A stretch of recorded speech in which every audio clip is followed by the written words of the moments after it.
A quick word from God's favorite idiot, me. I completely messed up Nive's video in this recording. I tried to capture as much of his beautiful face as possible, but in the end the editing was too much, and I've just used marbles as a near-perfect approximation of Nive. Forgive me, and enjoy. Welcome back, fellow Illumineers, to be our guest. Oh, it feels so good to say that. Welcome back. You may be noticing that I'm not alone here on this screen. I'm joined by some cards today. Hello, cards. Would you like to introduce yourself? Hi, yes, I am Stitch, Ursula, Mirabelle, and Nive. Woo! Nive just, flexing there for a second for you all, just to show you that, though we are talking about limited, so let me just say, when they bring the limited set champs in, then we're gonna flex. We're gonna flex. We're gonna flex. Nive, welcome so much. Welcome to the channel. Thank you so much for being here. I'm not editing that out because I like making myself look like a fool on recordings. Welcome. What are you doing here, my friend? I'm not entirely sure. I was just asked if I wanted to talk about limited, and I said absolutely. And so here I am. I think we're doing the curve. I got a threatening letter in the mail, and I don't know. I'm just here contractually obligated or something like that. Someone's holding my family ransom. We're talking about Azurite C draft today. Specifically, I am doing this completely out of order in that I'm going to be doing some deep dive set reviews or recording them in a few days. And this is our summary. This is our top hits that I'm recording first, like it's going to come after the other stuff. So this is for past me. Hopefully you said some insightful things over the last 6 days. Because otherwise, this is going to fall kind of flat. So, no, again, thank you so much for joining us. Like, legitimately, you are huge in the Lorcana space, so it's an honor to have you on the channel.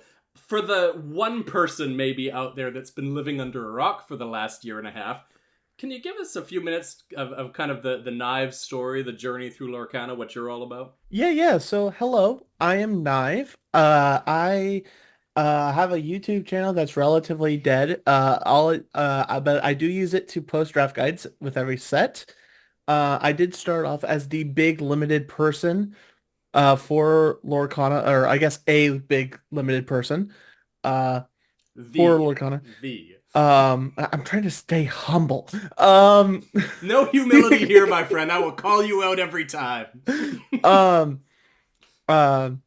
So I do a lot of limited content. I also do a lot of data-related content with the metagame and some projection data as well. So that's kind of my niche within the Lorcana community. I compete occasionally. I judge occasionally. I'm just kind of a jack of all trades outside of those two big aspects. So, yeah, I have a YouTube and I have a site formerly known as Twitter.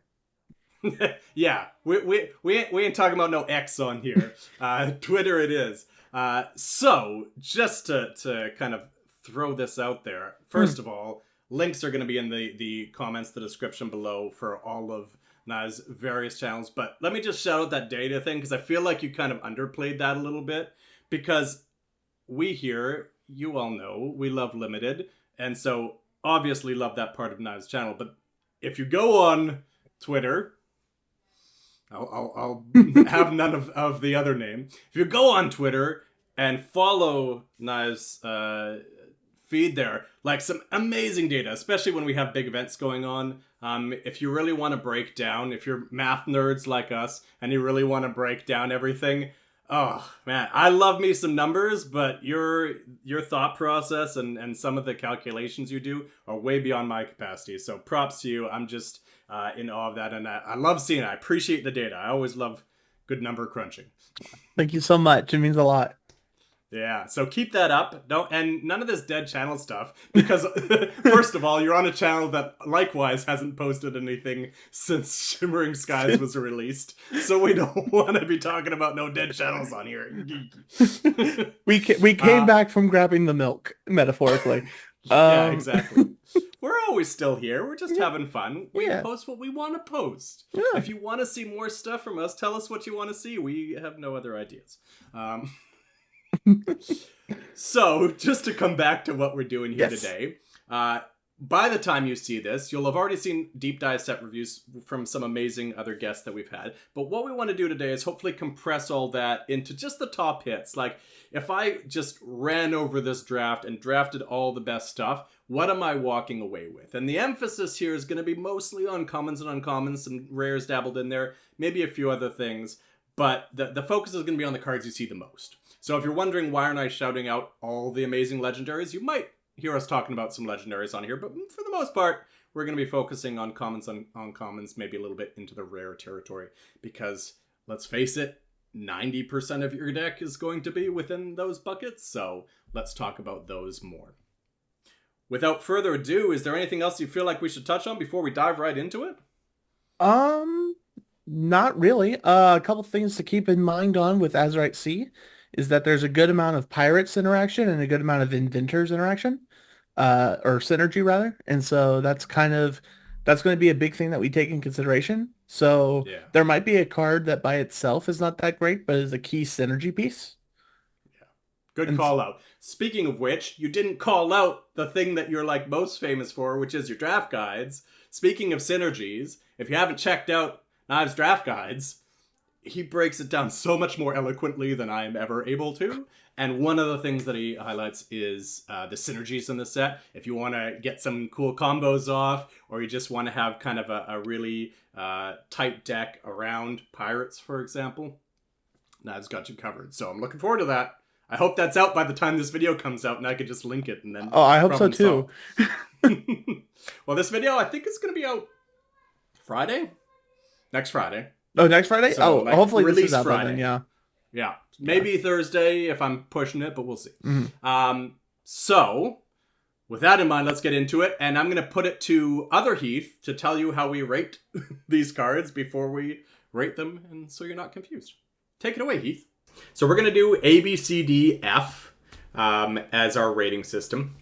A is first pickable and happy to first pick it. This is a bomb or just really effective card. There are commons that are absolutely within this territory. But ultimately, it's something that you're just like, you open your pack, you look at it, and you're like, yeah, this is the one for me. Love this one. Happy to have it, right? That's an A. B is, I'll first pick it, but I'm not going to be absolutely thrilled about it. But I'm definitely very happy to pick this up and have this in my deck. I will always play this card, and I'm going to kind of be picking it in the first half of the pack. C's are your, like, journeyman staples of your deck. You're almost always going to play these cards unless you've drafted so well that your deck's just crammed full of A's and B's. So you're always going to play these cards, or almost always. But you're not exactly thrilled to be taking them. You're just like, okay, these are cards that are going to fill out my deck, right? These are the cards that you want kind of in the middle to last half of the pack, and they're solid. D is, ideally, I'd like to not have this in my deck. I will play this, but I'd like to not have this in my deck if I can help it, and I'm certainly not wasting any early picks on it. These are cards that you are going to be picking up because it's the only cards left in the last third of the pack, right? Ideally, these should all be inkable. If they're that bad, you should not be taking an uninkable card that's that quality, right? And then F is don't play it. And usually that's because they're uninkable and they're like D quality and uninkable. But it could also, there could be some inkable cards that I rate as S just because they're so bad. And in that case, obviously, if they're inkable and you need ink, you're going to play them in your deck because you're only eliminating 8 cards that you drafted. So if you have, 8 uninkables that are Fs, you're going to play an F that's inkable, of course, right? But you should try never to have this anywhere near your deck, and you should only be using it as ink if I've got an inkable F in there. All right. I would love to hear. Let's start with just do one at a time, kind of back and forth. Yeah. What's one of your top? Doesn't have to be the top. One of your top one drops. Yeah. In this set. So one of my favorites is going to be Moana Self-Taught Sailor. It is an incredibly above curve body, being a 3/2. And the only drawback is that it can't challenge unless you have a captain in play. There are a number of captains in the set, though they're in the higher rarities. But how you'll want to use her is as a big on-curve body to just quest out and basically have a guaranteed trade early on. Yeah. No, I'm with you 100% on that. I feel like I don't really care that she can't challenge early. Like, I'm going to quest out, and yeah, like, I mean, there's a good chance that, you know, a 1-drop 2/2 is going to trade with me, but that's like my worst case scenario, and that's not too bad, especially if I'm forcing that. And if I can hit some captains, you know, in the first few turns, and, you know, if I hit you'll see in one of my 3 drops a particular captain that I'm fond of, then great. But otherwise, it's at least trading at parity, if not trading up. And so I'm not worried about it. When I'm questing with the like 1/2s, I'm terrified, right? But a 3/2, no problem. Love it. Yeah. Amazing. I have to admit, I am an Amethyst stan. I like drawing cards. Shout out the Forbidden Mountain, who had me on the first chapter, Battle of the Inks. I'm still hoping for round 2. And so I have to shout out my boy Diablo. 1 drop, 0/1, 1 lore. When this character is banished, draw a card. May draw a card. May. Who are we kidding? Don't forget the trigger. Please don't forget the trigger. Yeah. This is the whole point. Otherwise, it's a 1-drop 0/1, and he's terrible. Yep. But yeah, like, legitimately, so, okay, you banished him. I got a lore, I drew a card, I cycled it out and forced you to challenge. Fine. If I can protect him for a few turns and then he goes, even better. Like, almost no situation am I sad about this. Because even if you remove him with, you know, action or some other effect, I still get the card draw. It doesn't have to be banished in a challenge, just banished, period. Yep. So, yeah, I love that. Yeah, you know, you think about that compared to Llama from set 2. 2 cost 1/2, same effect. But the 1 damage for the 1 extra cost isn't really doing much. Yeah, you're going to defend against 1 strength characters, but I would absolutely take this efficiency over the Llama personally. So, and I already love that card. What are your thoughts on Diablo, sir? Yeah, I like Diablo. You can, like you say, you can drop it down as early as turn 1 and just have it be a passive lore generator. And then once they give up, they have to either give up a card via an action, or they have to give up a trigger, or they have to give up a quest, or they have to give up something in order to get rid of it. And then once they do, it replaces itself. Most of the time, I will probably just let that sit there and keep questing and just leave it alone, which you're also fine with. Yeah. We forgot to give Moana a rating, so let's give both of them a rating this time. What did you have down for Moana? I have her down as like an A-, B+. She's not first pickable in any way, shape, or form, but early mid-pack, if you're in a weaker pack, you can definitely grab her. Honestly, like, in a weak pack, I'm not ashamed to pick her second, third, right? So I've got her at B+. Yeah, same idea, right? Like, no, if I'm first picking her, I'm feeling pretty bad, but like, even a couple picks after that, I think there's definitely a spot for her, and it frees you up to not have to take some of the weaker 1-drops out there, right? What about Diablo? Where do you place Diablo yourself? I would say a B. I think I'm taking Moana over Diablo, simply because Moana has more board presence. Yeah. Card draw is nice, but it partially relies on the quality of the rest of your deck. Yeah.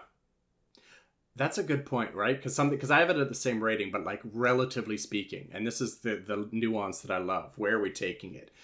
You know, my inclination, I'm a slave to card draw, is always to take that first, but I think that's a very valid point. And I think that's going to be one of those things I'm going to have to see how it plays out in the set. But yeah, in fact, There is a decent amount of one strength characters. I looked it up for another card that I may talk about in Steel. He might know what I'm thinking about.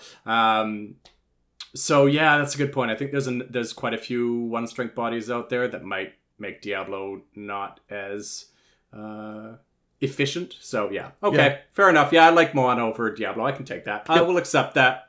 What's another one of the one drops that you're feeling good about? And here's an interesting one: 100-acre wood, 100-acre island rather. Pooh's home. Okay. One drop inkable. One drop inkable. 5 willpower and 1 to move over. During an opponent's turn, whenever a character is banished while here, gain 1 more. I like this because what it does in limited, most of your removal is challenge based. Yep. And so whenever you're presenting a trade or a challenge, if part of the trade or interaction is that you gain a lore, it creates a difficult decision for your opponent. Yep. And it punishes them for making the right decision. When do you see this coming out? Like, what's your kind of ideal turn to be playing this? I like it turn 1. Okay. I either like it at the start of your curve or I like it at the very end where you're able to go, I've curved out, I have 3 characters out, and now we're at this state where we're kind of at a standstill because neither of us really want to trade. Let's drop down 100-acre island, move everything there, quest out. So now they have a decision to take out the island and let me get another round of quests, or take the trades, and I've gained lore on top of my quests. So I'm going to be honest, I got this considerably lower, and I'll hear your rating in a second. I'm just so hesitant with locations in limited. But where I will say, and this is the type of card that I like to rate at, quite frankly, a D. I'm just going to throw this out there. But a D for me isn't necessarily unplayable. A D for me is usually where I want to have inkable cards that have a niche, impactful situation. So for me, I'm thinking it's late in the game. I'm at like 15 lore, and I drop this, throw a few of my characters in, quest out, or it's questing up to 15, right? So I'm on the brink of winning the game, and my opponent just doesn't have a choice other than to challenge my characters at this point. Where I'm terrified of locations is where my opponent can chip away at them early and it doesn't really affect a whole lot, and I'm down a card. Again, that card advantage, I'm a slave to card advantage. Yeah. I will put my bias out there. Yeah. So I think definitely niche is very effective, but I worry that in the average game, I don't know that I love it yet. But I'm ready to be proven wrong. So what do you have it at? I probably have it more as like a C+. I like the thing that I like about the one drop locations in general is that if in order for your opponent to interact with it early, they are giving up a ton of tempo. Especially with the 5 willpower and the largest one drop being 2 strength, and then the largest 2 cost being a 3 strength. They have to commit that much damage to take it out, and by then you have your 2 drop and 3 drop. Fair. That's one thing that I like about locations. There's also a decent bit of location synergy within the set as well. So there's one ruby card in particular. I don't know if you want to shout it out at all. We'll talk about it later. The 2/3 ruby in mind. Yeah, we'll later. We'll talk about it later. Those synergies coming up. Okay. Yeah. So there's some good synergy that you want cheap locations with cheap moves. Yeah. And so this kind of fits that spot. So that's kind of why I have it a bit higher.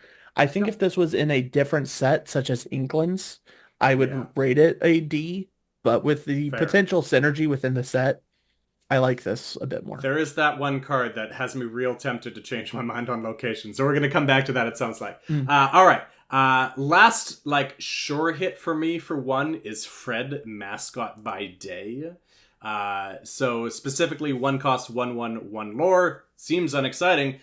But speaking of challenging being the main removal effect, when this character is challenged, gain 2 lore.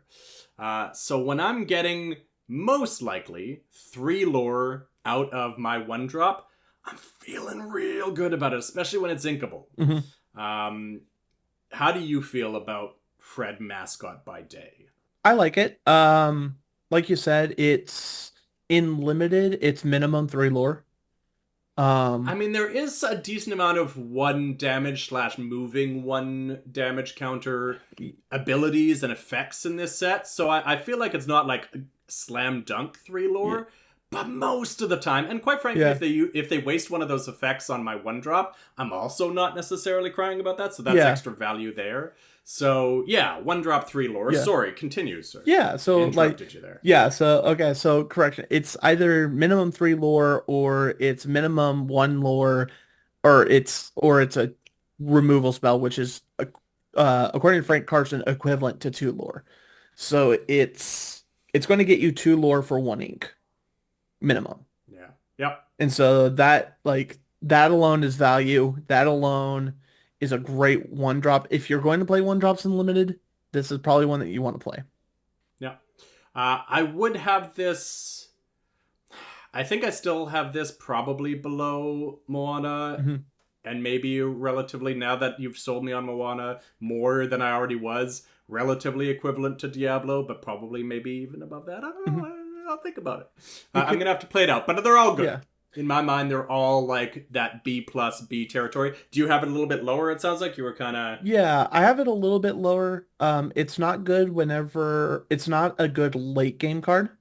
And it's not a good from behind card.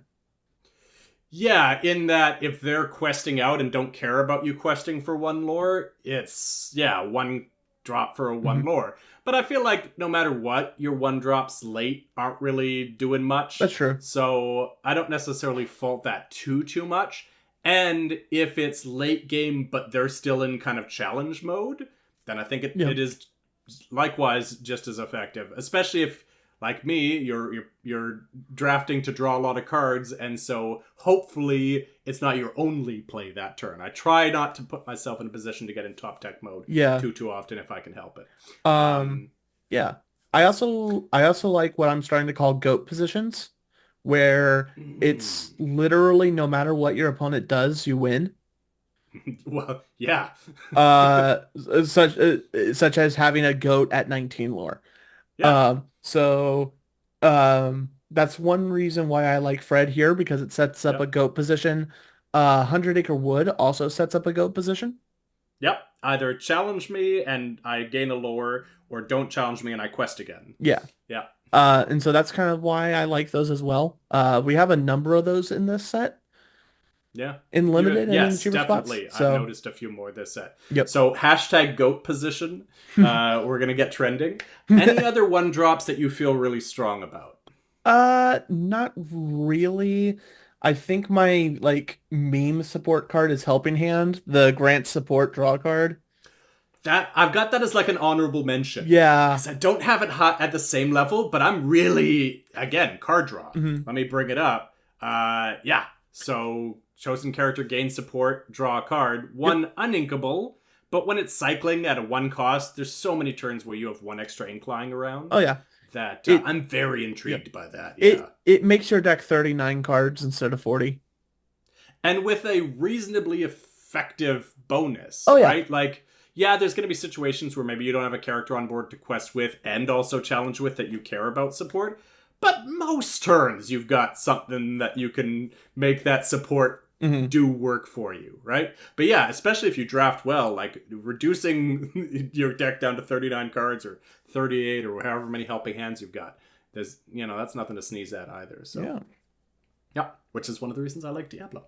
The last one that I'll say in terms of honorable mention is I'm a big fan, and I'll kind of lead this into the 2 cost because I think it applies to both, of the 1-drop 2/2s and the 2-drop 2/3s, specifically the 2/3s. I think they're always solid.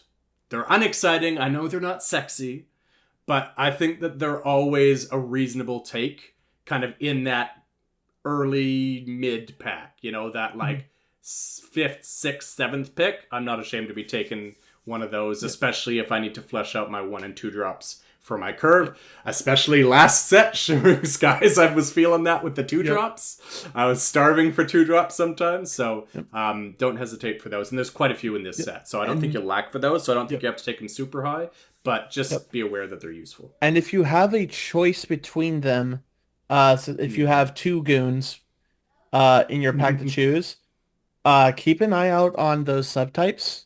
Yokai is an inventor, and Michael Darling is a pirate. That's a very good call. I would say that Michael Darling especially. Like, I think the pirate synergies, which it sounds like you're going to go into more later, so we'll come back to that. But I feel like that's the most potent subtype of all. So that's a really good shout out. And also if there's any that are shift targets that are really relevant for you. I don't know that there's any that stand out for me, kind of like King Candy did last set. That one was especially good, but... Maybe Rafiki? Like, if you... Yeah, like, I mean, if you're really greedy. Yeah, you like if you have a very greedy... Like, if you pack one, pick one, a Rafiki, and build around it, sure. Yeah. But good luck. Yeah, right. All right, let's move on to some of the more, like, definite high picks for 2 costs. Yeah. What's one of the ones that's top for you? Probably the best card within the commons and uncommons. Longboat. Longboat. Okay, I've got Longboat high. I don't have it quite this high. So sell me on Longboat. Yeah. So 2 cost on Inkable. Item. Pay 2. Chosen character of yours gains evasive until the start of your next turn. Evasive is powerful in limited. I would argue almost more important than card draw. Yes.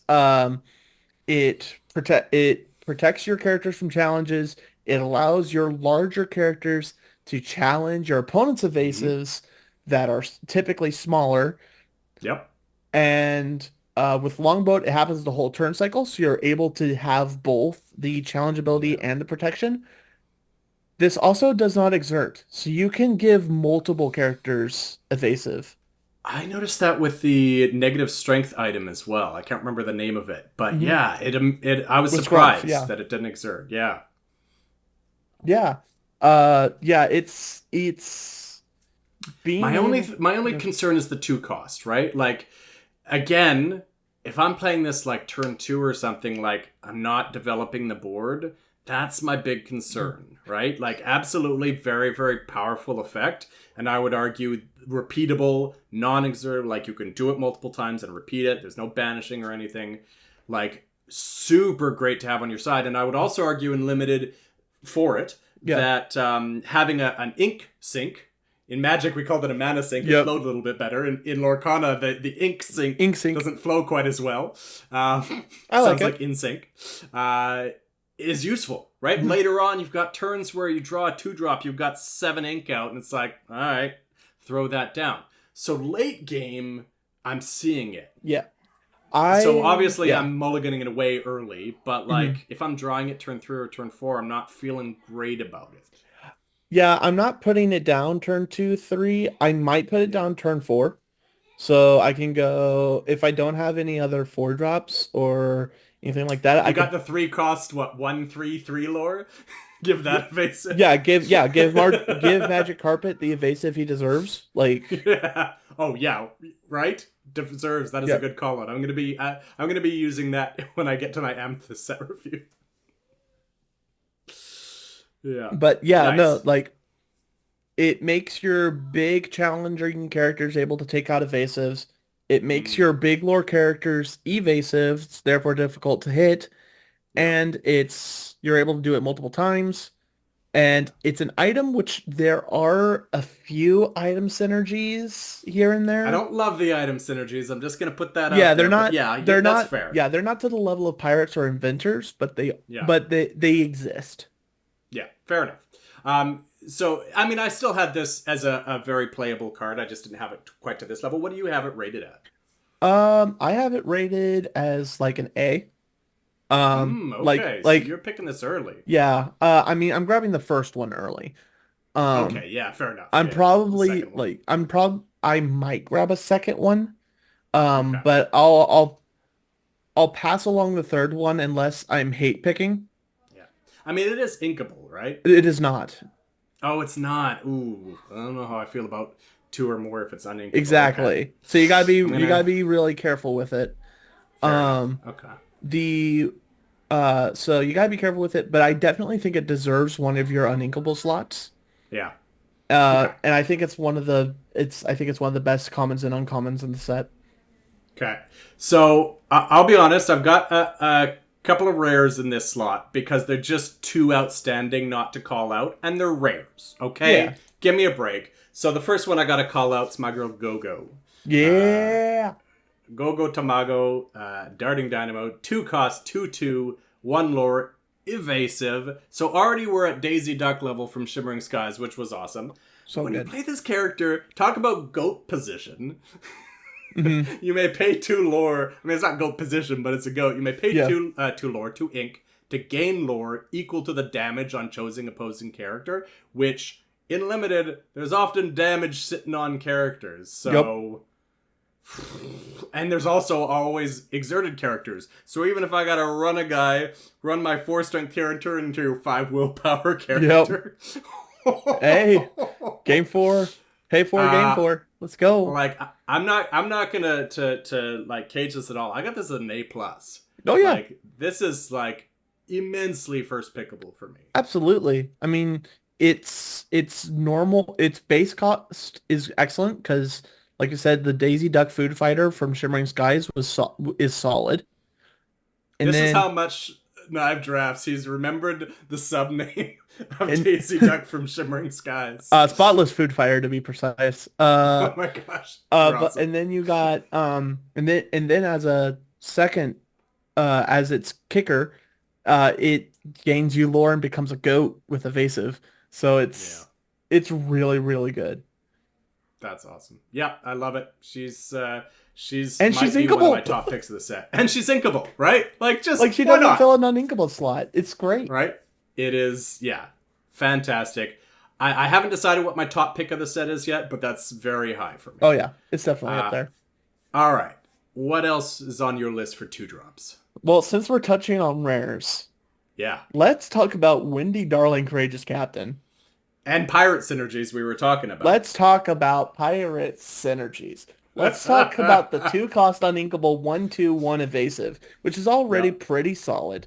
But if you control another character, I mean another pirate, this character gets +1 strength and +1 lore, so it becomes a 2/2/2 for 2 evasive. If you have another pirate which you can easily build. Which there are, let me just double check here, 33 pirates in this set, so... Yes, let me actually pull up my calculations. Oh, because commons and uncommons specifically, I think is the great one to shout out, because there's still 17 commons and uncommons, 25 if you throw rares in there. Yep.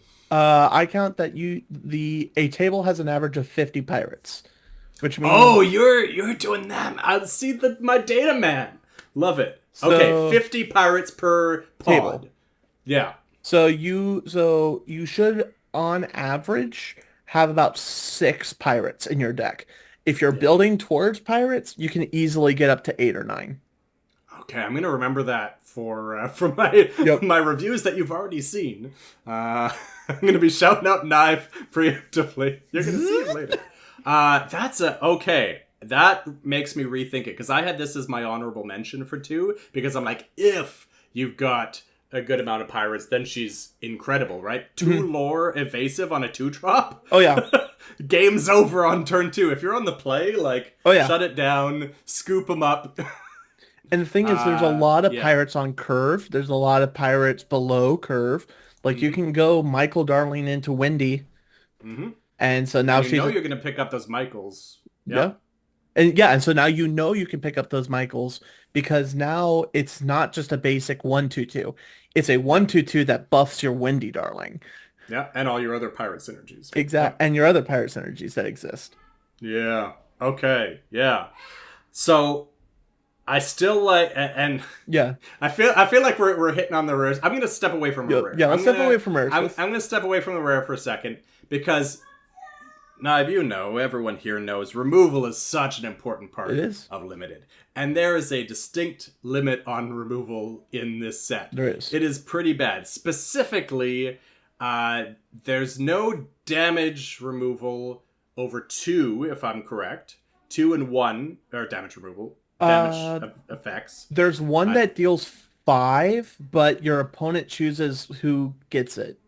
Yeah, so that's Yeah. it's actually on my list later. It's 4 actually, but Oh, still 4, yeah. very good. So that's one of the few. So there's a couple that if you have this, you'll deal more. But Yeah. like universal across the board, 2 and 1 is pretty much the name of the game. Which isn't good. Isn't good. No. But when I can do it twice, I feel a lot better about it. So I'm talking about Twin Fire. So it is going to fill up one of your uninkable spots. And it is going to make you discard a card to have that effect twice. So it's nothing to scoff at, but like being able to potentially take out 2 of your opponent's characters for 2 ink is super efficient.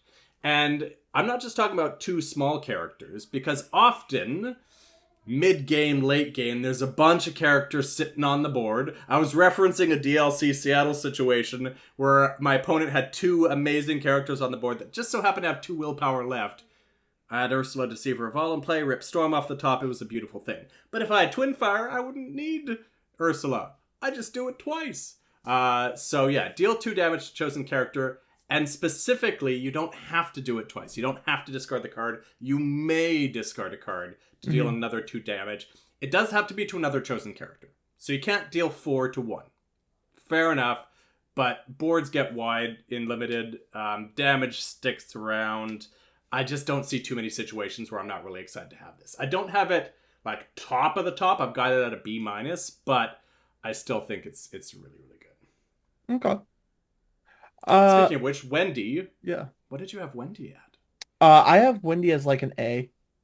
Yeah, okay. Like I've got her a little bit lower, but I didn't have those numbers. I didn't have your amazing brain helping me with the average of 6 pirates per deck. Yep. If I pack one, pick one her, she's an A+.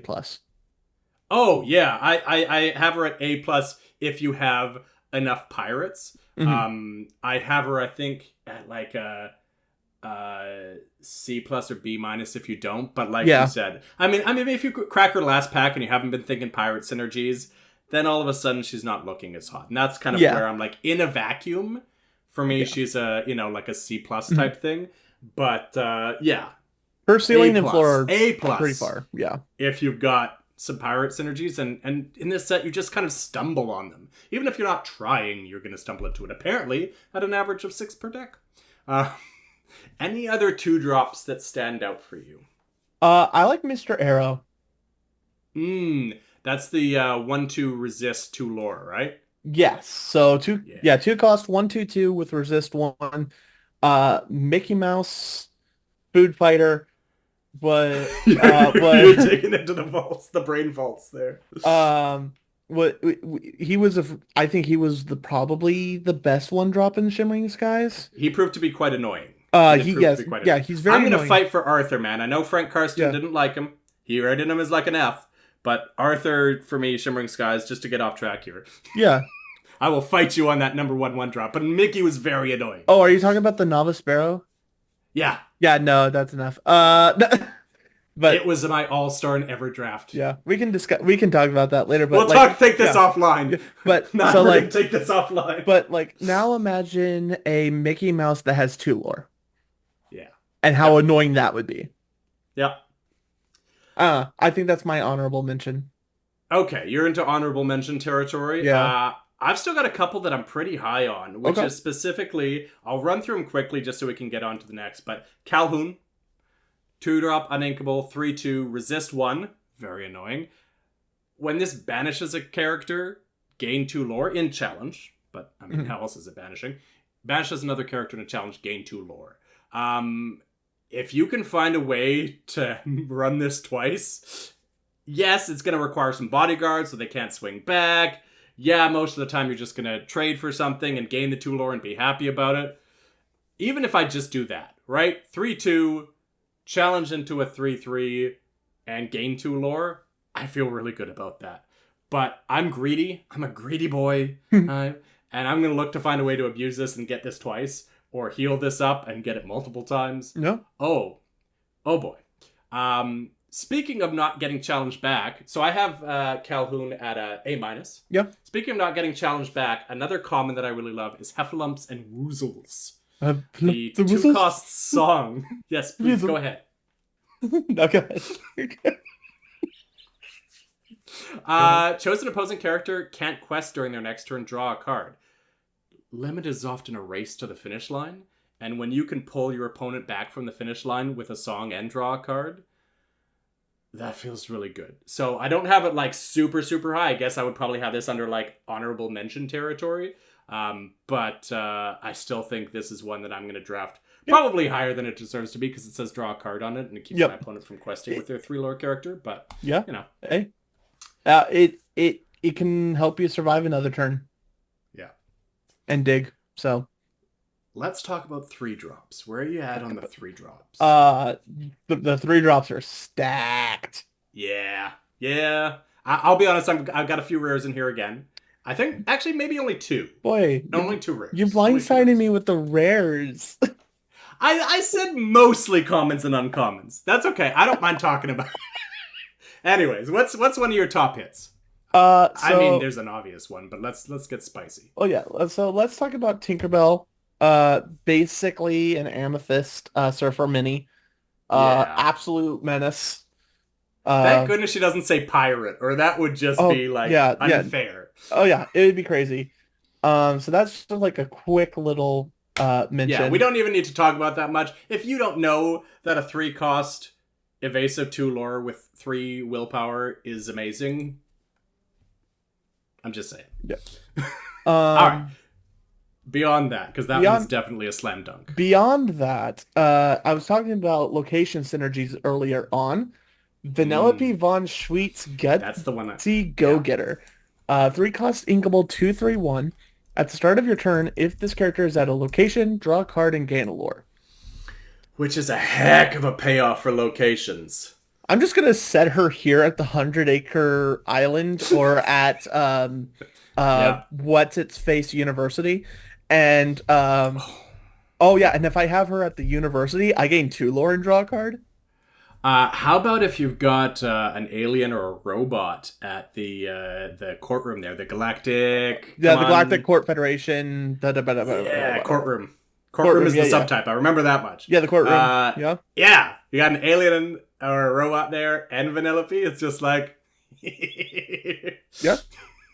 Yeah. I love that she doesn't need to do anything else but be there. Yep. Right? So literally, as soon as you get her out, she's still drawing.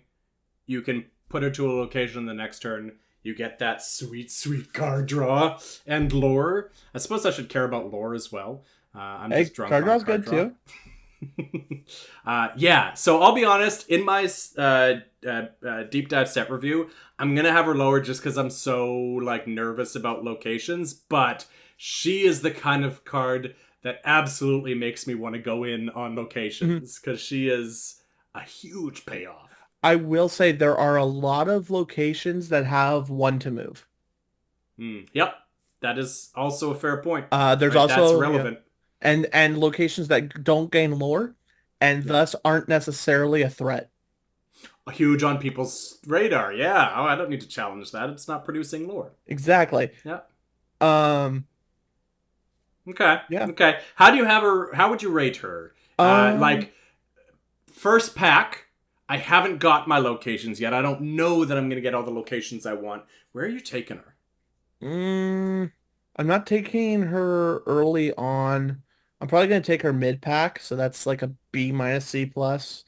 Yeah, but then when you've got the locations... Yeah, if I'm in pack 2 and I've grabbed a couple locations, I'll grab her. Yeah, okay. Then she bumps up quite a bit. Yeah. For me, if I feel like I'm in the location deck, and I've kind of overcome that anxiety, she becomes a real top pick for me. Yeah. All right. One that I feel like is spicy, and I may live to regret this, but I've got Dale, Friend in Need, quite high. Yeah. So he's basically an inkable Moana from the last set, but he comes into play exerted. So you need to do some work. You can't just throw him down in any situation, but a 3-cost 3/4 2 lore. Inkable? I feel really good about that. I don't know. I'm not sure it's going to play out like I see it playing out in my head, but it's definitely one that right now, without having played the set yet, that I feel pretty good about. I've got him at B-. I'm not trying to say that I've got him at like a first pick or anything crazy like that. But also it happens to be that I'm not a huge fan of like, I need X card to make this work. So the Chip and Dale synergies don't really do much for me. But there's some cards that are borderline playable without each other, and this is definitely one of them. Yeah. So if I've already picked up a couple of these or a few of these, then all of a sudden I see the chips that are like borderline, and if I've got a Dale, become all of a sudden quite good. All of a sudden then I'm more interested. So I'm not dismissing that either, that could be relevant. So I've got him at B-. He's my spicy pick. Yeah. That's a good pick. As soon as you said that he was an inkable Moana, I'm like, yeah, that's true. Because it's going to be really hard to take him out on that initial play, especially if you're on the play. Yep. Right. So they're not likely to have a 4/4.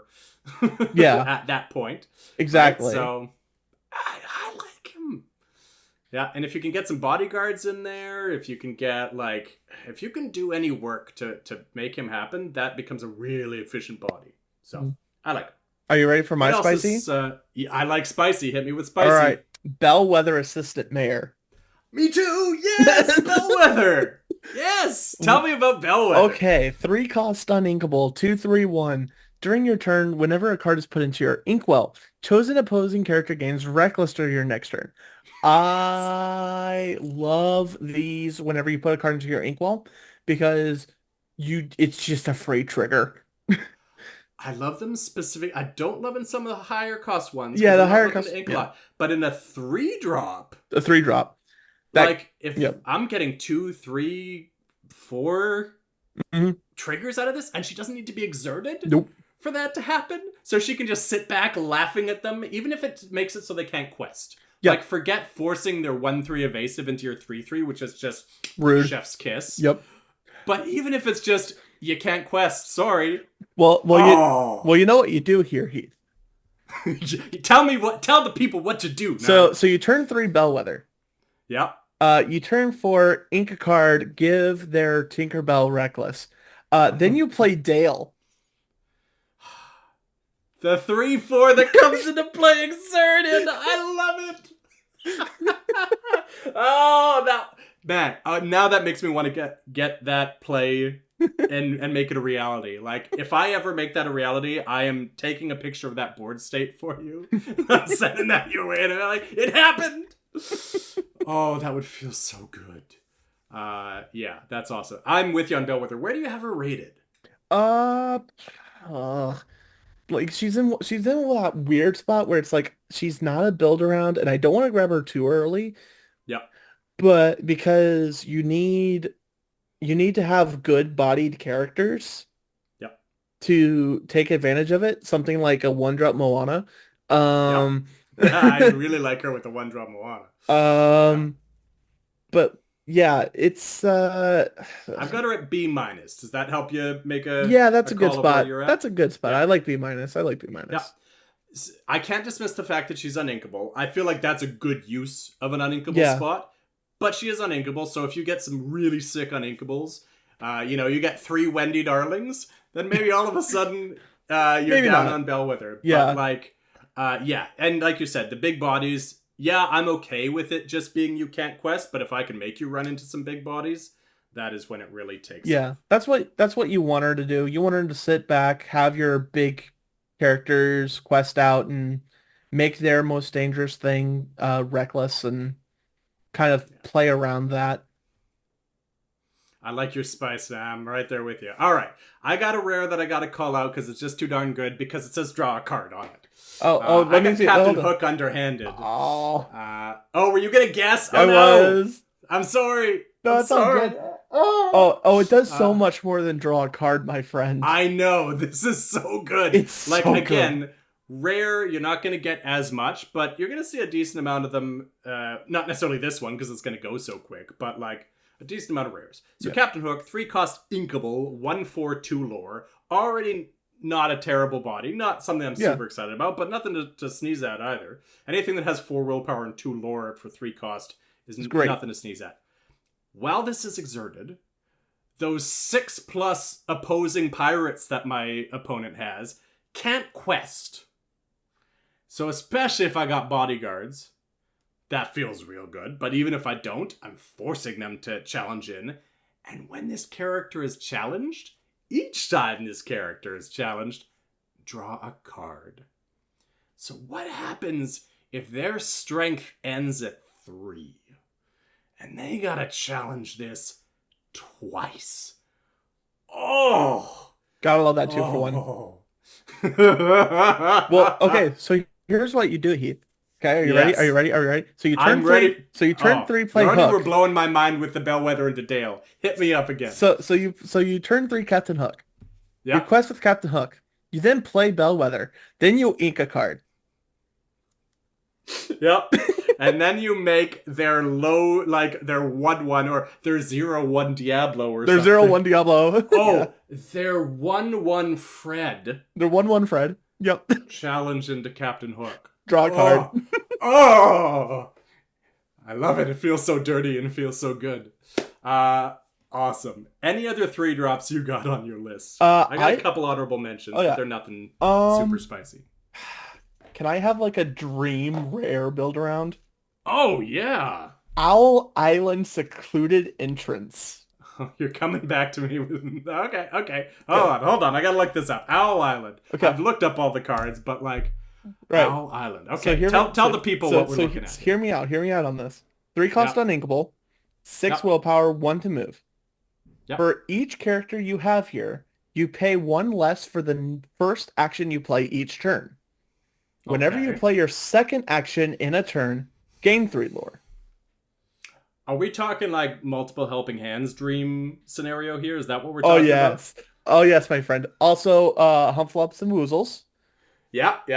So all those draw cards, you put Vanellope on here, so you get another card draw, and your first helping hand is free. Yeah. I mean, it's a dream. You're gonna have to work real hard to convince me about a 3 cost uninkable, 6 willpower location. That doesn't have lore. I do love what you're putting down there. Yep. When you make that happen, I want you to take a picture for me and send it to absolutely. me. That's like just tag me in Twitter, because you got to post that on Twitter when you make that happen. Like this is like F tier. Do not do this unless you are very very good at drafting. Thank you for calling that. But yes, I'm okay with I'm a degenerate. I've got a dream to make this work, even though it really shouldn't. Mm-hmm. I am okay with that. All right, so I got a couple honorable mentions. I'll just buzz through quickly. Yeah. 1 is a rare, forgive me. Jasmine Royal Seafarer. Yep. 3 cost inkable, 2 through 1 lore. Just super flexible. When you play this character, either exert a chosen damage character or choose one. Chosen opposing character gains Reckless. We talked about Bellwether, how much giving Reckless is great. I would argue this is not as good as Bellwether, except for the fact that it's got flexibility, right? Bellwether, you're going to trigger multiple times. Yes, it's uninkable, but come on.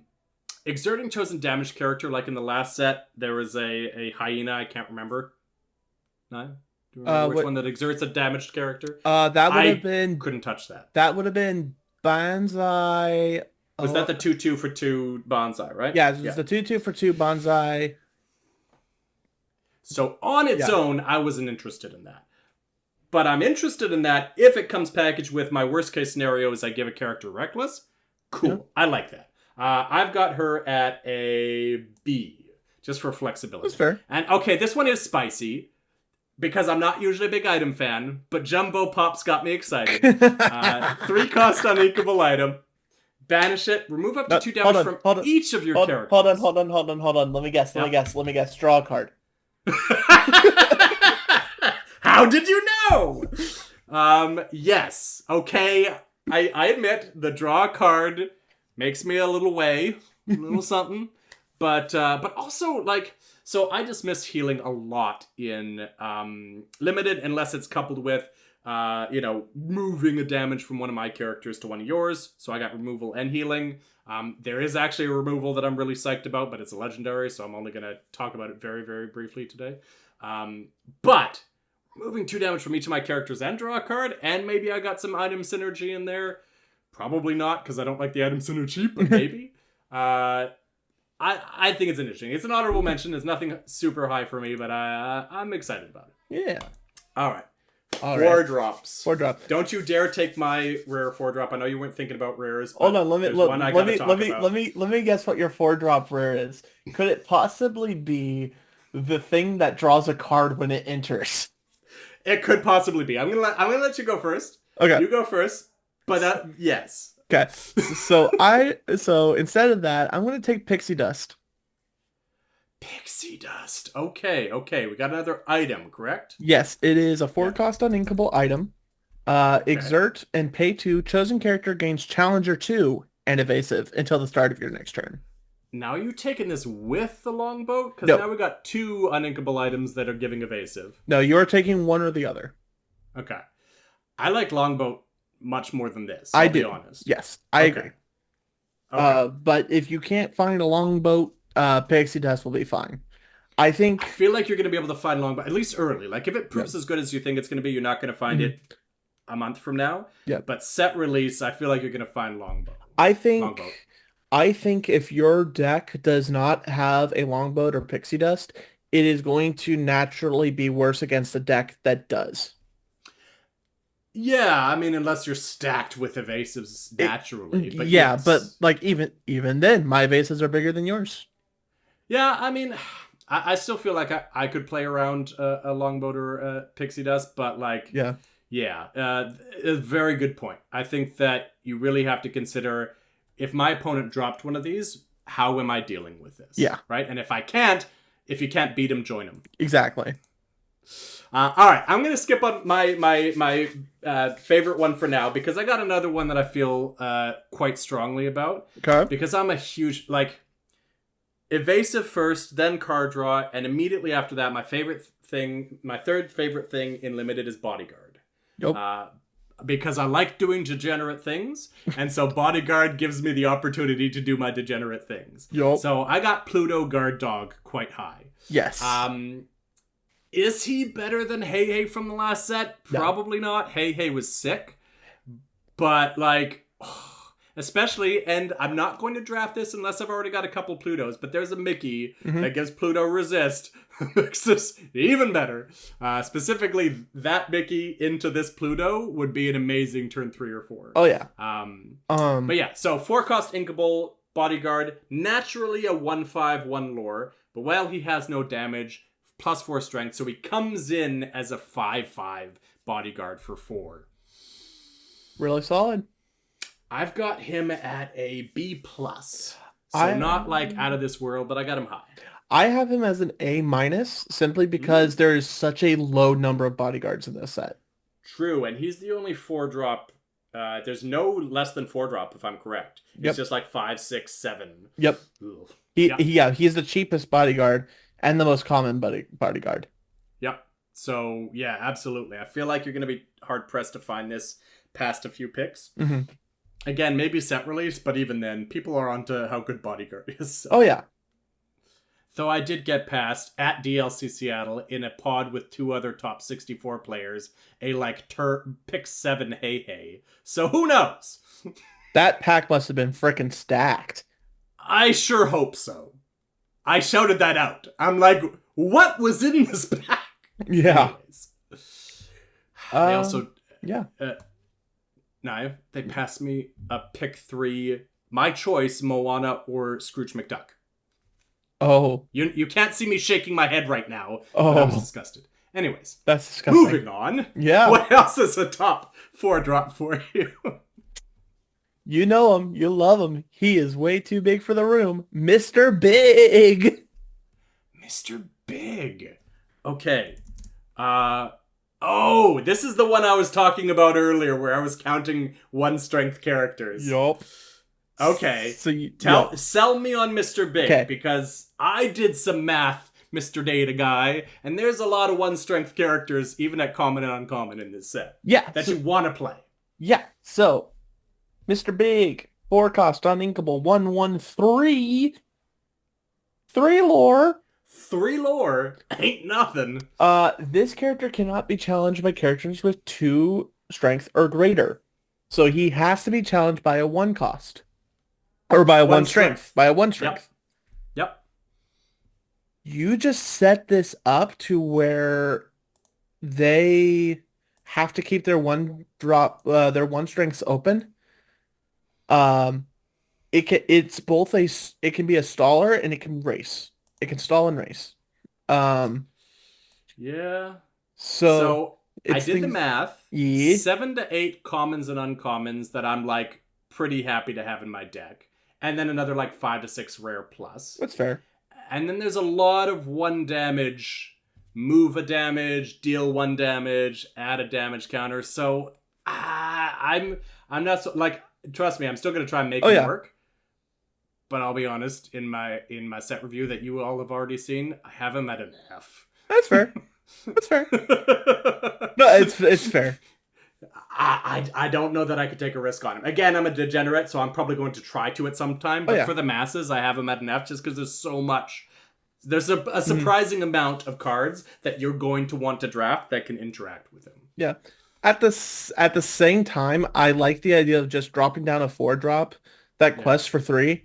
And just like, because it's a 4-drop that quest for 3. Yeah, like say, show me. Yeah, show me the one. Show me the 1 strength. Yep. Show me the removal. Yep. Do it. Especially since obviously if they have a 1 strength out, you're not gonna like drop that immediately. You're gonna try and bait it out and play the longer game and get him out later. Exactly. Right? So really, you're saying show me the 1 damage effect because otherwise I'm questing with it on my turn. Exactly. And there's no 1 strength rush character in here. So which is you know what? You know what's gonna be sick, and I'll send you a picture. Sure. If I make this happen. I like the item that you can exert one of your characters to give -2 strength. That I mentioned that you can do many times. I don't love it, but I like it. So I really want to do that on one of my characters. I'm like a 3-strength character, so you can pop Mr. character Big. to pop Mr. Big. If I can make that happen, I'm gonna be so excited. It probably won't even be good, but I'll be excited. All right, moving on. Yeah. I'll get into mine because I feel like you've got a couple good options to come back with. Yeah. The one that this is the one that I'm fighting with Go-Go and maybe a couple others as my top pick in this set, which is Genie Wish Fulfilled. I'm trying to make this a family show, but right now it's I'm gross. feeling a certain way. It's disgusting. 4 cost uninkable, I don't care. 4 cost, 2/4, 2 lore evasive. So 4 willpower, 2 lore evasive on a 4-drop. Already I'm happy. But then when you play him, draw a card? What? Like, you needed to add that on. Like, I know Constructed you needed to add it on for, but for me, for Draft, you didn't need to add that on, and I'm so thankful you did. At rarity. Mm-hmm. The flavor text is perfect. It does feel good. Oh, really does that feel good? I mean, there's nothing else to say. This is an A+ for me. Without a shadow of a doubt. I'm slamming this above... I mean, I will rare draft a expensive legendary. I am not too ashamed to say I'll money draft, but barring that, I am grab the enchanted. Down. Grab the enchanted. Yes. If you pass an enchanted, no, I will grab the weakest enchanted over this, but still, this is pretty good. So yeah. Anyways, moving on. Yes. What else do you got at 4-drop? I have one last one, which is Iago, Reappearing Parrot. I didn't have him that high, but I've been changing my mind on it. So sell me on it even more. So he's persistent, which is a thing that I've just been calling cards whenever they're banished in a challenge, they return to your hand. This is Ravensburger, listen to the man. Keyword persistent. It is the worst one that we've had besides Marshmallow. Yes. However, I still think it's playable. It's 4 strength, so it takes out a lot of things. And just having a card that's able to come back, just consistently. It's like card draw. Yeah, it's essentially card draw. When this is banished, draw a card that just happens to be Iago Reappearing Parrot. Yeah, I mean that's pretty much what it is. Awesome. What do you have it at? I got it at a B-. I have it at C+. Okay. C. So apparently you had it higher than I would, but you're super excited. I mean, it's just that I would take this totally 7th pick and be perfectly satisfied with it. Oh yeah. All right. So evasives I mentioned super high for me. So I've still got very highly Markovsky, Space Trooper, 4-drop, 3/2, 2 lore, evasive. Yeah, if your opponent's got a longboat, feels pretty bad, but otherwise feels very good. 2 lore evasives. Just grab 2 lore evasives. Just grab them if all. you see two Just lore grab the invasive, 2 lore yes. evasive. Just Yeah. I mean, unless they're a 7-drop, and then I'll still grab it, but not very. Are you talking about Tinkerbell? I'm talking about Tinkerbell. Tinkerbell's playable. Playable, yes. I said I'll take her, Yeah. but not very highly. Yeah. Anyways, because the only shift target is one I don't want to shift on because it's already amazing and one of my top picks. Yep. So I have Markovsky at a B+. I think the fact that he's got 2 willpower hurts him a lot in a set with a decent amount of 2 damage removal. And Longboat sitting around and their 1-cost 2/2s being like, thank you very much.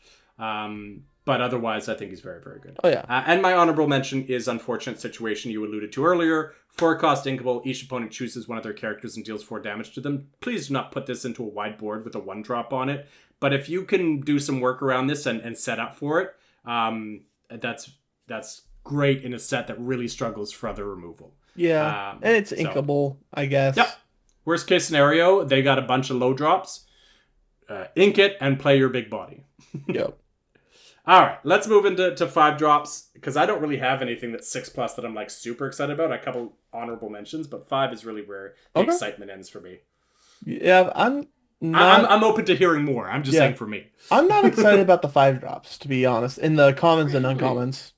Okay, I've got a couple commons and uncommons that I'm decently excited about. Specifically, my top one is Sisu in her element. Yeah. Which is a pretty on-rate body without the challenger. She's a 5-cost inkable, 3/6, 2 lore. That alone is not super off-rate. But then I got a challenger too. Here's the problem that I have with this, and the only reason why I didn't rate her higher is because challenger 2 and 2 lore for me is conflicting. Agreed. What do I want to do? Do I want to challenge or do I want to quest? Right? So, sure, but at the same time, I can challenge in with a big body to eliminate the competition and then start questing for 2 lore. I'm okay with that. I just, again, it needs work. So I've got her at a B-. I don't think that she's like out of this world, but I think that I will be very happy to have a couple of her in the deck. That's fair. I can agree. I guess when I mean excited, like there's no A's or B's. Definitely no A's and no high B's. Yeah. No, I would agree with that. I've got the highest one that I've got is a rare, so yeah, commons and uncommons agree wholeheartedly. In fact, everything's B- for me at common and uncommon. Anyone that you want to shout out in particular that you feel like is maybe the best of the B- of the world for 5 drops? In the commons and uncommons, Nive. Yeah, I would agree. We talked about how sparse Bodyguard is. Yeah. It's sparse. Makes you weep for hey, but yeah, it has a shift target. Yeah, the 2-cost 2/3 you're thinking of, right? Yeah. I don't know that I'd be like I take shift very seriously because again, or draw a slave here. Card in I'm dinging myself a card, so I've got to really need that shift now. Yeah. At that cost. I agree. But when you do, yeah, certainly having that option, because again, I'm picking those 2-cost 2/3s kind of mid-pack. So I plan on having him, and it's nice to have that option. But let's take him at rate. 5-cost 2/6, 2 lore, bodyguard. I think is okay. It does job. Yeah, it does job, right? It do job of be bodyguard. If they got nothing but 1 strength characters and you play 4-drop Mr. Big into 5-drop Prince Naveed, then you're laughing all the way to the bank. All right.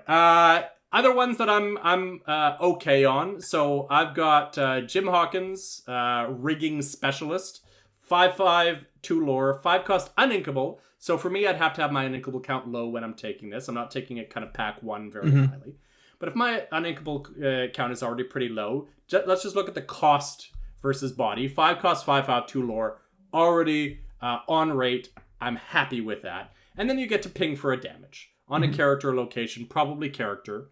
So again, I got to make this work, right?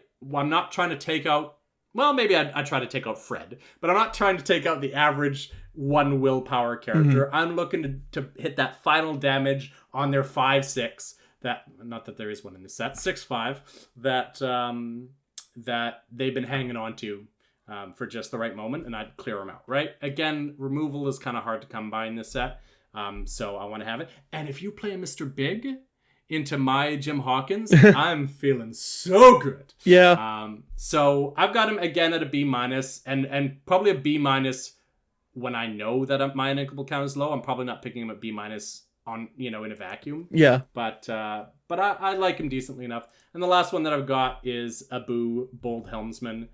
4/4 2 rush. Again, uninkable, but this one I'm more okay with being uninkable here than on Jim Hawkins. Yeah. I'd take him at B- in pack 1.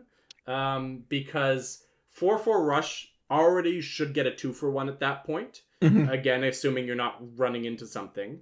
And then again, much like Sisu, I'm like, okay, I'm going to rush into your character and then hope that I'm leaving you with nothing but like a 4/4. And so you got to make the decision. Do I give him the 2-for-1 with my big body, or do I let him quest for 2 lore and look for a cheaper way to get rid of him? That type of situation. Not going to happen all the time, but I'm satisfied with that. And I can, oh my gosh. Have you seen the Scar in Amethyst?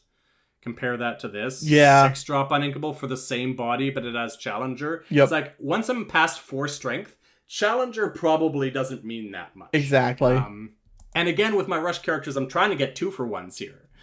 I ain't in for no, 1-for-1 in my rush characters. Ideally, I'm getting 2-for-1s. So, yeah, so I like Abu decently, but I think you're right. I think the 5-drops, I think what you want to take away from this is 5-drops are pretty sparse. So if you see a good 5-drop, you probably got to value that higher than kind of what it is on rate, because otherwise you're going to probably end up with some pretty mediocre 5-drops. Yeah. Mama Odie is a trap. There's 6 songs in the set, and they're barely playable. Yep. So I would agree. I think I have her at an F. Agree wholeheartedly. So when it comes to rares, I do have to mention Gantu. Yeah. Right? 5-cost inkable, 4/3, 4 lore. Come on! 4 lore. I will take this over Mr. Big any day, because even if you challenge into him, there's a good chance that I'm trading, and I've gotten 4 lore, and there's no 3 damage. I mean, other than a few random ones. Don't play this into an empty board into 4 ink. But come on, so good. Solid. I've got him at an A- for what it's worth. That's fair. All right, I've only got really honorable mentions. At most, I've got them at B-. I've currently got them right at B-, but I feel like I'm being generous. So I'm going to give the floor to you. Do you have any 6+? So 6, 7, 8 doesn't really matter, because for me, I kind of lump them all together in the curve that are speaking to you. I like Hades. Lord of the Dead. That's one of mine. Yeah. 6 cost uninkable, 3/4/3. During an opponent's turn, whenever one of your characters is banished, gain 2 lore. It's like an expensive uninkable 100-acre island. It's a slightly worse 100-acre island. This with 100-acre island and some bodyguards. Oh yeah, brutal. I think Chippendale would be a very fun build around. Yeah. So that was one of the ones I was thinking when I was saying Dale. There's some times where I wouldn't be remiss to have him, because shift 5 is doable, right? You're almost never hitting the 8-drop on inkable. No. But if I had, how many Chippendales would you have to have in your deck for you to feel comfortable running an 8-cost uninkable Chippendale? 5. That's my number 2. Yeah. 5, I feel like there's almost no game, unless it ends super quick, where you're not drawing one of them. So then you just got to be smart and make sure you're not exposing it before Chip and Dale come out. Exactly. Let's see. I mean, and if you get him out on 5, also you're likely triggering the ability with the Inkwell. Exactly. If you get him out much later in the game, maybe not, but Judge Brain activating. Judge Brain activating. Okay, yeah. Okay. Words are wording. Okay, yes. Okay. I think just so you know, I'm not editing that out. That's staying in. No. That's fine. I misread the Chippendale. But that's fine. I finally understood what it did. Oh, and bringing back the characters, or yeah, bringing back the timing on it. For some reason, I thought I'll have it on the screen, but yeah. ultimately, you ink a card, you get a character back from your Yeah. discard. I think Moana would be a fun build around. The 7 cost, because you're doing locations, so you're thinking location synergy. Mm-hmm. So yeah, if I'm doing location synergy, Moana goes up for me for sure. Put them so what would be hilarious is you do pack 1 Moana, and then you like pack 2 the Treasure Mountain. Okay. So you can move everything. You're gonna make me look up an otherwise useless location, aren't you? Yes, I am. So then you move everything over to the mountain. You gain that much lore. Next turn, you deal that much damage. Gosh. It's dumb. You have to do more than take a picture at that point. If you get that off, you need to like record a video, like with your opponent weeping openly across from you. I feel like that's called for at that point. Oh yeah, for sure. Perfectly understandable. Oh yeah. I would cry. And afterwards, they'll come to appreciate it. Oh yeah, absolutely. The only other 6-drop in my kind of honorable mentions is Goofy, Flying Goof. Yep. Because a 5/5 rush evasive yep. is like the dream. Unless your opponent's got Maui sitting across from you, this is going to take care of almost everything and live to tell the tale. Yep. And even if they got Longboat, it's still a 5/5. It's still a 5/5. Chances are you're still getting that sweet 2-for-1. It's a 6 cost uninkable, which always makes me nervous. But 6 is like the line where I'm like, okay, I can make this happen. I just got to be thinking about it in the game. I got to make sure I get to 6 ink. But that's the only thing that's kind of holding it back for me is the uninkable. It's like, a little bit nervous at 6. But I made Louisa work last set, and I will make Goofy work this set. Luis, the 4/8/3 lore. Mwah. Oh, yeah. Louisa. Yeah. Yeah. Right? So there's just some things. 6 cost uninkable will not just happen if you're not careful. Right? But it's worth the mental math you got to do to make sure you get there. Yeah. I have it at a B- because of the uninkable. This would probably be like an A+ if it wasn't. Oh yeah, if for it sure. was inkable, but for sure. Yeah. Anyways, what else do you have at 6+ that's tickling you? Are we tapped out? I think we're tapped out. Okay. I think you know what I was saying on 20. Like we're entering Magic. I'm not gonna edit that. I'm 100% putting a little like laughing emoji of Mumby or like the Picard like facepalm. What I think I'm gonna do is I'm gonna release, and I'm still talking to you all as well. I think I'm gonna release this in its full thing, and then maybe try and cut this down to just the like very top hits. And I don't know what I'm doing. All I know is I'm so grateful that you stuck it out with me. Yeah. That you got through all this. I think this is actually going to be a really fun set to draft. I'm excited for it. Oh gosh, it's been an hour and a half, Keith. Right? I'm excited for all the synergy pictures that you're going to take a picture of. I'm excited for when I'm going to send you the picture of Bellwether into Dale. Yeah, we're gonna have some fun things happening here in Azurite Sea Draft. Tell us a last bit, 1 minute, Nive. Where can they find you? You know, what do they need to know? Hit it. Yeah, so I have a YouTube channel where I have my draft guides up and the occasional drafting of other TCGs. Ooh. I also have a Twitter, Nive the Nerd, where I do a bunch of nerdy Lorcana stuff and also maybe other TCGs. Woo. But mostly Lorcana stuff. So, yeah. Yeah, love it. Thank you so much. It has been a pleasure having you. I've had a laugh riot this whole time, which often happens with Nive around. So thank you so much for that. Look forward to seeing you down the road. We got to do a draft together at some point. Absolutely. You all don't know, but I'm going to delay you 1 minute more and just say Nive and I, we go back to the first chapter. Before we got the rules for drafting, he was running Tabletop Simulator drafts because with his own custom rules, which I still argue are better than the ones we've got, but that's okay. Because we were so desperate to start drafting. We were so excited for draft. And so there was a few of us that got together on TTS, and it was a great time. And so it's great to be on here again, but we got to do an in-person draft at some point. Yes, absolutely. DLC, so stop judging all the time. I can't help it. I'm a judgy person. All right. Take care, everyone. Thank you again for sticking out. Good luck with your Azurite seed drafts. I hope you have a blast. If you do, let us know in the comments. If you feel like this helped you and you did really well in your draft, let us know in the comments. Tell us how you did.